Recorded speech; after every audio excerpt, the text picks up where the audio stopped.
마케트를 시간입니다. 만성질환 같은 이머징 리스크, 어느 정도 잠잠해진 것도 같은데 또한 언제 터질지도 모르는 게 사실입니다. 이분과 점검해 보도록 하겠습니다. 김종일 전문의와 모셨습니다. 안녕하십니까? 네, 안녕하십니까? 네, 이머징 리스크에 대해 이야기해 본다고요? 네, 이머징 리스크가 최근에 나오고 있는 얘기는 너무 고평가되어 있다. 실제로 그렇게 위험하지 않은데 네. 시장에서 너무 겁을 내고 있는 게 아니냐 이런 얘기도 많이 나오고 있는 상황이고요.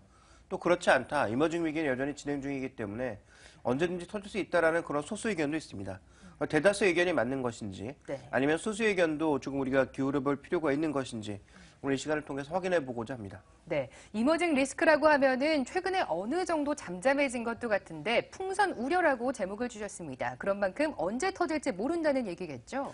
네, 지금 현재 시장에서 대부분의 사람이 보고 있는 것은 너무 고평가되었다. 98년도 아시아 위기와는 분명히 상황이 여러 가지로 다르다. 이런 얘기를 많이 하고 있습니다. 그러니까 주로 이제 이머징만 보면 그때 대비해서 외환 보유액도 많이 쌓아놨고 충분히 리스크도 대비하고 있는데 왜 이렇게 걱정하냐? 지금 시기는 다르다라는 것을 우려를 하고 있는데요.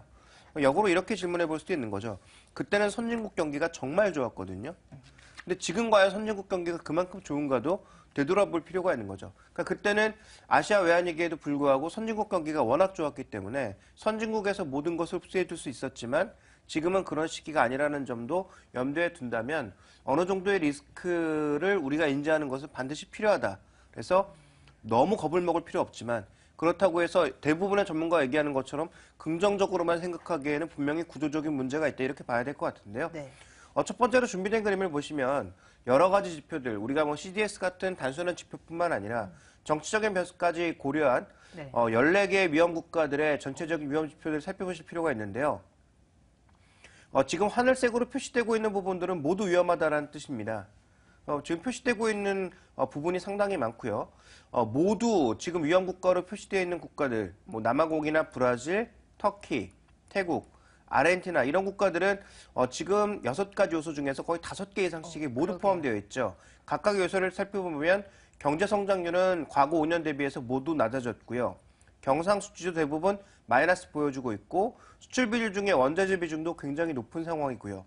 단기 외채와 외환 보유액을 비교해 봤을 때 50%가 넘어가는, 즉 단기 외채 갚아버리면 국가가 갖고 있는 외환 보유액의 절반이 날아가는 국가가 대부분이고요. 정치적 불안도 대부분 나타나고 있고 그러다 보니까 뭐 파이낸셜 타임즈, 모건 스탠리, 바클레이즈 등 글로벌 주요 기관들이 모두 위험 국가라고 지정한 국가들이 여기에 포함되어 있습니다. 그래서 이런 국가들의 위험은 CDS라고 하는 한 가지 지표만으로 평가하기에는 조금 어렵다라는 점, 그리고 지금은 선진국 경기가 과거 위기만큼 그렇게 강하지 않다라는 점을 살펴볼 필요가 있겠고요. 또 하나 우리가 좀 살펴봐야 될 것은 최근에 외신을 보면 멕시코와 한국이 가장 안정적이다. 그러니까 이런 이머징 국가들 중에서 가장 안정적이다라고 얘기하고 있습니다만 가장 안정적이라고 얘기한 한국의 최근에 외국인 매매 동향 보시면 채권이나 주식 쪽에서 모두 그렇게 좋은 매매 동향을 보이지 않고 있습니다. 불과 얼마 전까지만 하더라도 강력하게 매수했던 외국인들이 주식시장에서 완전히 매도로 돌아섰고요. 최근에 들어오고 있는 자금은 채권 쪽에서 일부 매수로 유입되고 있어서 외국인들의 시각은 가장 안전하다고 하는 신흥국에도 별로 그렇게 따뜻하게 작용하지는 않고 있다. 오히려 경제 지표가 크게 올라가지 않고 있지만 미국과 유럽 등 선진국에 주력하고 있는 그런 모습이 나타나고 있다고 봐야 될 것 같고요. 또 하나 살펴봐야 될 것은 정책의 흐름도 다른데요. 지난 외환위기 때, 이 98년도 외환위기 때 전반적인 흐름과 또 다른 것은 정책의 흐름입니다. 그때까지는 선진국이 좀 더 자금 여력을 쓸 수 있을 정도의 상황이었지만 지금은 오히려 테이퍼링 같은 것들을 강력하게 실시하고 내년부터는 금리도 올려야 되는 시기죠. 그래서 준비된 그림을 보시면 테이퍼링은 올해 내로 마무리하고 전반적으로 정책금리의 상승은 내년부터 시작된다는 것이 기본적인 상황이기 때문에 자금의 흐름 자체가 여전히 이머징의 선진국 쪽으로 가고 있는 가운데 이머징 위기는 여전히 진행형이다라는 점을 주목을 해봐야 될 것 같습니다. 네, 과거만 하더라도 말씀 주셨다시피 이머징 국가들이 흔들려도 선진국이 어느 정도 받쳐주기도 했는데 최근에는 이머징 흔들릴 때 선진국은 뭐 더 크게 흔들릴 수도 있는 상황인 것 같습니다. 게다가요, 중국 같은 경우에도 뭐 최근에 수출 관련 지표만 호조였지 대다수 지표들이 좀 둔화되면서 우려감 커지고 있더라고요. 중국은 어떤가요? 네, 그렇습니다. 뭐 중국 같은 경우에 지금 과거와는 또 다른 게 뭐냐면 글로벌 경제 비중이 달라졌다라는 거죠. 그러니까 과거에는 선진국, 서유럽과 미국의 경제 비중이 전 세계에서 차지하는 비중이 일본까지 합치면 뭐 70%를 넘었지만 네. 지금은 굉장히 많이 줄어들었습니다. 이머징 국가와 함께 중국이 많이 성장했기 때문이죠. 그래서 글로벌 시장의 균형이 조금 달라졌다라는 점을 우리가 살펴봐야 될 것 같은데요. 준비된 그림을 보시면 25%가 넘었던 미국의 지금 세계 경제 비중이 25%에서 20%까지 줄어들었고요. 중국은 5%에서 무려 20% 가까이 상승하고 있는 모습이고 유로나 일본도 굉장히 많이 줄어들었습니다. 그래서 전체적인 선진국들의 경제 비중은 줄어들고 있는 반면 중국의 비중은 빠르게 늘어났기 때문에 만약에 중국이 기침을 하게 되면 중국 경제와 연관이 높은 국가들의 흔들림은 나타날 수밖에 없다라고 봐야 될 것 같은데요. 최근에 보시면 2013년도에 들어서 2번 그리고 올해 들어서 또 1번 금리의 급등, 특히 단기 금리의 급등이 계속 반복적으로 나타나고 있습니다. 중국의 단기 금리가 이렇게 흔들리고 있는 이유는 중국의 MMP를 포함한 그림자 금융이 계속 증가하고 있기 때문입니다. 그래서 작년부터 정부가 굉장히 많이 규제를 했습니다만 실제로 MMP라고 하는 중국의 그림자 금융을 보시면 규모가 계속 확대되고 있는 상황입니다. 그리고 시리부 금리라고 하는 조금 전에 살펴보셨던 중국의 단기 금리가 올라가고 있음에도 불구하고 제어가 되지 않고 있거든요. 그러니까 중국 정부가 규제하려고 여러 가지 노력을 했음에도 불구하고 춘절과 같은 시기만 되면 MMP라고 WMP라고 하는 이 그림자 금융과 같은 위험한 파생 금융 상품이 계속 늘고 있다는 거죠.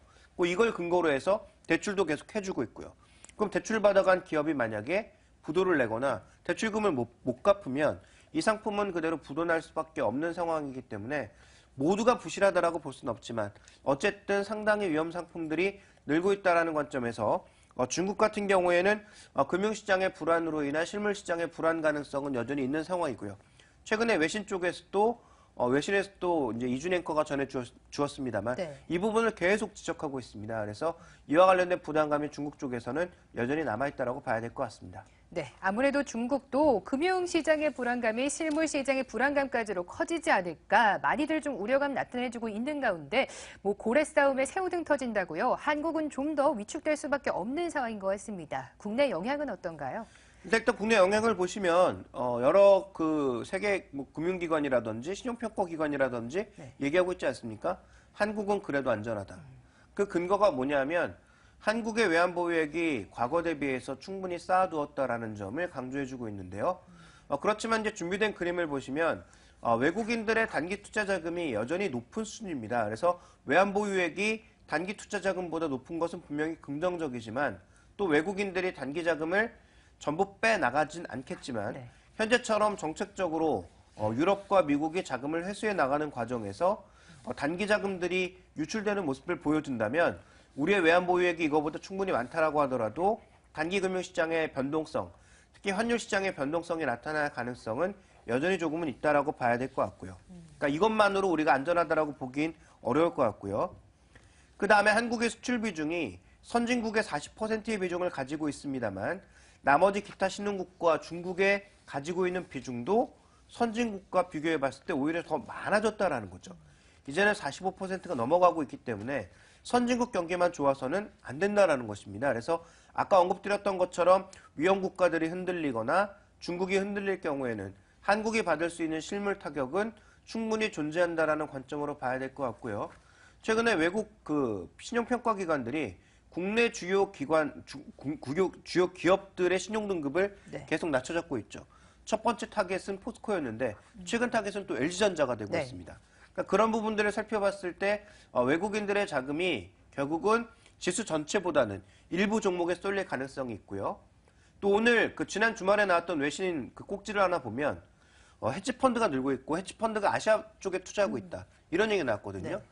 이 얘기를 긍정적으로 받아들이시는 분들은 제가 보기에는 투자의 큰 그림을 조금 잘못 보시는 분들인 것 같은데 왜 그렇게 생각하냐면 헤지펀드가 뭡니까? 돈이 되는 건 다 아는 상품이거든요. 그렇다면 시장이 하락하는 파생 상품에 투자할 수도 있는 거고요. 또 최근에 투자의 근거를 보시면 롱숏 같은 시장의 종목의 단기 수익률을 더 왜곡시켜버리는, 즉 좋은 건 더 사고 나쁜 건 더 팔아서 오히려 시장을 흔들 수도 있는 거군요. 시장을 흔든다라기보다는 원래 종목이 나쁘긴 하지만 원래 가치보다 더 떨어지게 만들어버리고 좋은 종목이긴 하지만 그 종목을 더 비싸게 만들어버려서 단기 급등했다가 다시 제자리로 돌아오는 변동성을 키우는 그런 효인을 만들어 볼 수 있거든요. 그래서 헤지 펀드가 늘어나는 것은 뭐 잠시 우리 시장에 뭐 돈이 들어올 수도 있겠습니다만 네. 그건 개별 종목의 흐름인 것이지 전체 시장을 좋게 만드는 요인은 아니고요.